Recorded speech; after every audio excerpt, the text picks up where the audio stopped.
جبکہ وہ صاف انکار کرتے ہیں کہ بتوں کی پوجا کرنے والوں سے ہمارا کوئی رشتہ ہی نہیں. وہ یہودی ہیں.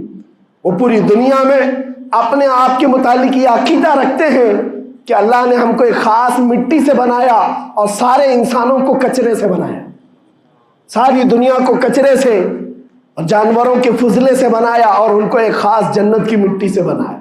اور قرآن میں یہ ذکر موجود ہے. اللہ فرماتا ہے وقالت الیہود نحن ابناء اللہ واحباؤہ. اے محبوب، یہ یہودی کہتے ہیں ہم اللہ کے بیٹے ہیں اور اللہ کے محبوب ہیں. رب فرماتا ہے اے محبوب ان سے کہہ دیں اگر تم اللہ کے بیٹے اور اللہ کے محبوب ہو تو مرنے کی تمنا کرو کیونکہ اللہ سے مل جائے. لیکن اللہ فرماتا ہے وَلَن يَتَمَنَّوْهُ أَبَدًا، وہ موت کی ہرگز تمنا نہیں کرتے. یہودیوں کے ہاں جینے کی ہوس بہت ہے اور قرآن کہتا ہے لَوْ يُعَمَّرُ أَلْفَ سَنَةٍ، اگر ان کو 1000 سال کی زندگی بھی دی جائے تب بھی وہ مرنا نہیں چاہتے. یہودی مرنا نہیں چاہتے. یہی تو بات ہے میرے عزیزوں. دنیا میں اور ہم میں فرق یہ ہے وہ کہتے تو ہیں ہم اللہ کے بیٹے اللہ کے محبوب لیکن مرنا نہیں چاہتے. لیکن مسلمان کا بچہ جذبہ شہادت میں نظر آتا ہے.